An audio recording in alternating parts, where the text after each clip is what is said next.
ჩვენ ლითქიდის საბავშვო ლიტერატურის ციფრული გზამკვლევის ეგიდით ვატარებთ ამ ღონისძიებას.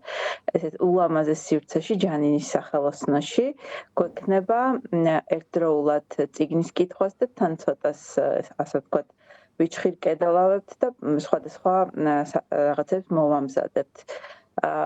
გამომდინარე იქიდან, რომ ანდერსენის პერსონაჟები ერთმანეთისგან ძალიან განსხვავებულები არიან და ძალიან ბევრი ფანტაზიის საშუალებას იძლევიან, პერსონაჟებს მოვამზადებთ რაღაც პატარა მინი თეატრი გვექნება და ეს თავარია წავიკითხავთ ამ სრულიად ჯადოსნური ადამიანის და ჯადოსნური მწერლის წიგნებს გავერთობით და ერთი ესეთი მშვენიერი დღე გვექნება იმ უმნიშვნელოვანეს თემაზე სასაუბროთ, რაც არის საბავშვო ლიტერატურა, რომელიც არის მუდმივი და რომელიც არის ყველა სიტუაციაში დამხმარე უფროსებისთვისაც და ბავშვებისთვისაც. ვის შეუძლია ღონისძიებაზე დასწრება? აი ასაკობრივი შეზღუდვა თუ უფრო მშობლების საყურადღებოდ? ხო, პატარები, ასე ვთქვათ, ასაკობრივი ჯგუფია, დაახლოებით 6-8 წლის ბავშვები არიან, იქნებიან და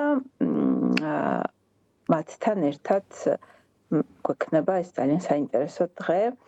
აი ამ ჩვენი აქვე უნდა ვთქვა ციფრულ გზამკვლევზე, ხშირად მშობლებმა არ იციან ხოლმე კონკრეტულად რა წიგნი წაიკითხონ და შეურჩიონ თავიანთ შვილებს და ჩვენ ზუსტად ამისთვის გავაკეთეთ ეს ლითქიძი, სადაც კონკრეტული რეკომენდაციები შეიძლება იპოვონ მშობლებმა თუ რომელ ასაკში, რომელ თემასთან დაკავშირებით, რომელი საბავშვო წიგნი იქნებოდა დროული მათი შვილებისთვის.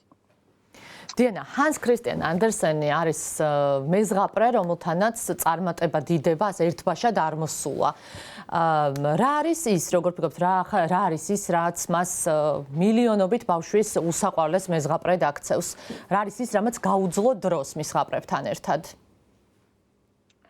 ხო, ეს არის მეზღაპრე, რომელსაც მთელი ცხოვრება ეგონა, რომ დიდებისთვის წერდა და სინამდვილეში სრულიად ეს ჯადოსნური სამყარო შექმნა ბავშვებისთვის. მთავარი საიდუმლო მე მგონი არის ის, რომ ეს არ არის მხოლოდ ბედნიერი ამბები.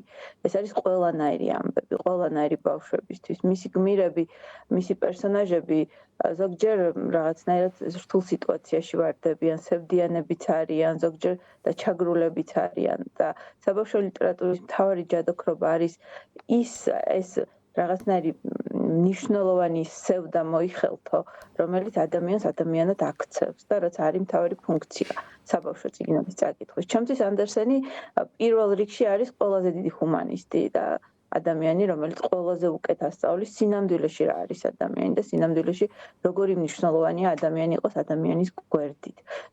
ეს მთავარი ჯადოქრობა არის, იმიტომ რომ თვითონაც ჩაგრული ადამიანი იყო, ის არ იყო მიღებული, ასე ვთქვათ და აი ეს მისი სევდა სწორედ ამის ზღაპრებში არის სრულიად ჯადოსნურად გადმოსული და მე მგონია რომ ეს არის, იმიტომ რომ მთავარი გარდა რა თქმა უნდა იმ სრულიად წარმოუდგენელი მრავალფეროვანი სამყაროსი და პერსონაჟების ზღვიდან დაწყებული ახალი წლის ღამით გაგრძელებული კალის ჯარისკაცით და მაგრამ მთავარი არის ის რომ მისი პერსონაჟი არის ასანთის გამყიდველი გოგონაც მისი პერსონაჟია და მეფე რომელიც შიშველია და ასე შემდეგ და ასე შემდეგ. ამიტომ გონია ეს არის ყველაზე მთავარი მის ზღაპრებში ამ დიდ ზღაპრულ ჯადოსნურობასთან ერთად ყოველთვის არის მთავარი ადამიანობის გაკვეთილები.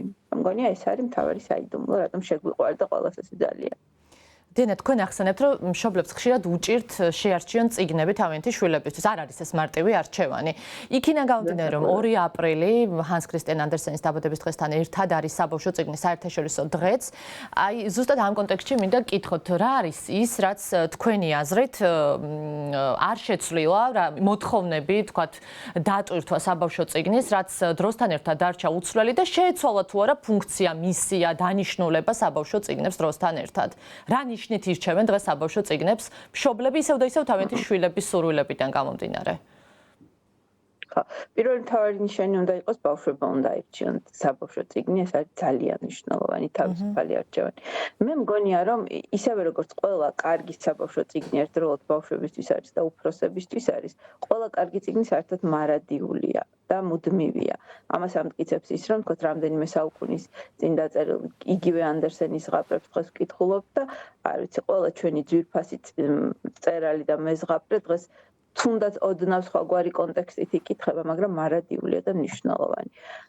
არ ვიცი, ეგეთი როგორი წესი არსებობს კარგი წიგნის საპოვნელად. ბევრი იმდენნაირი წესი არსებობს, რამდენი კარგი წიგნიც არის.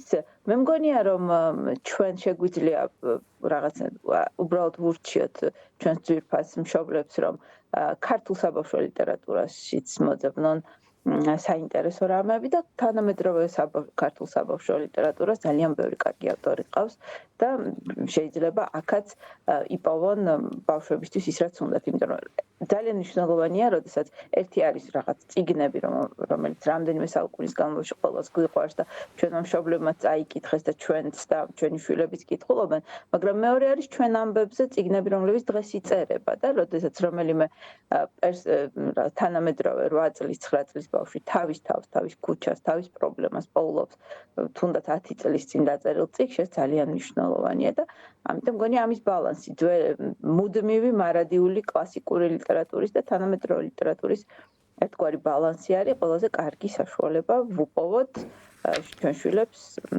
ესეთი საინტერესო საკითხი.